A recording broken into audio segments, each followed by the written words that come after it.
ഗുരുവായൂർ ഉദയാസ്തമന പൂജ നടത്തിപ്പിൽ ഹൈക്കോടതിയുടെ ഇടപെടൽ. ഒരു ദിവസം 5 പേർക്ക് ഉദയാസ്തമന പൂജ വഴിപാടിനുള്ള അനുമതി കോടതി റദ്ദാക്കി.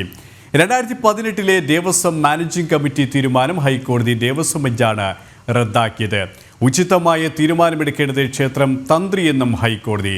വിശദാംശങ്ങളുമായി കൊച്ചിയിൽ നിന്നും രേഷ്മ ബാബു ചേരുകയാണ്. രേഷ്മ, ഗുരുവായൂർ ക്ഷേത്രത്തിൽ ഉദയാസ്തമന പൂജ നടത്തിപ്പിലാണ് ഹൈക്കോടതിയുടെ ഇടപെടലുണ്ടായിരിക്കുന്നത്. എന്താണ് കോടതിയുടെ നിർദ്ദേശങ്ങൾ, നിരീക്ഷണങ്ങൾ?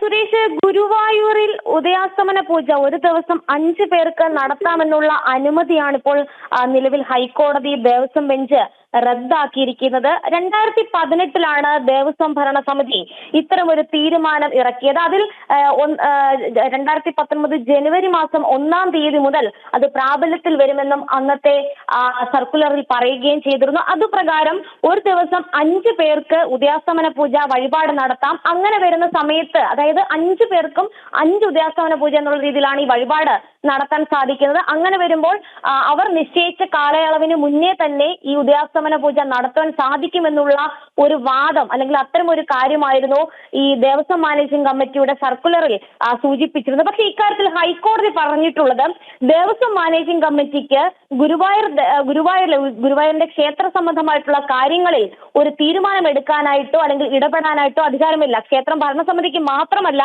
കമ്മീഷണർക്കോ, ദേവസ്വം കമ്മീഷണർക്കോ, സർക്കാരിനോ പോലും ഇക്കാര്യത്തിൽ ഇടപെടാൻ സാധിക്കില്ല. അന്തിമമായിട്ടുള്ള തീരുമാനം എന്ന് പറയുന്നത് ക്ഷേത്രം തന്ത്രിയുടേതാണ്. അതുകൊണ്ട് തന്നെ 2018 ദേവസ്വം മാനേജിംഗ് കമ്മിറ്റിയുടെ തീരുമാനം അത് റദ്ദാക്കുന്നു എന്നാണ് ഹൈക്കോടതി ദേവസ്വം ബെഞ്ച് ഇറക്കിയ ഉത്തരവിൽ ചൂണ്ടിക്കാട്ടിയിട്ടുള്ളത്. ഉചിതമായിട്ടുള്ള തീരുമാനം ഇനി തന്ത്രിയുടെ ഭാഗത്തു നിന്നും ഉണ്ടാകണം. തന്ത്രി ഇക്കാര്യത്തിൽ പറഞ്ഞിട്ടുള്ളത് 2 മാസത്തിനുള്ളിൽ തന്നെ ഇതുമായി ബന്ധപ്പെട്ടുള്ള തീരുമാനം കൈക്കൊള്ളുമെന്നാണ്.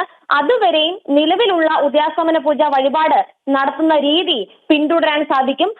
എന്തായാലും തന്ത്രി എടുക്കുന്ന തീരുമാനത്തിന് അനുസൃതമായിട്ടായിരിക്കണം ഇനി ഉദയാസ്തമന പൂജ വഴിപാട് നടത്തുവാൻ പാടുള്ളൂ എന്നാണ് ഹൈക്കോടതി പറഞ്ഞിട്ടുള്ളത്. കാരണം തമിഴ്നാട് സ്വദേശിയായിട്ടുള്ള ഗുരുവായൂർ ക്ഷേത്രവുമായി ബന്ധപ്പെട്ട്, അല്ലെങ്കിൽ അവിടുത്തെ ഭക്തനായിട്ടുള്ള ഒരു വ്യക്തിയാണ് ഒരു ഹർജി നൽകിയത്. അതായത് ദേവസ്വം ആക്ടിന് വിപരീതമായിട്ടാണ് ദേവസ്വം മാനേജിംഗ് കമ്മിറ്റി ഒരു ദിവസം തന്നെ 5 പേർക്ക് ഉദയാസ്തമന പൂജ വഴിപാട് നടത്താനായിട്ടുള്ള അനുമതി നൽകിയിട്ടുള്ളത്.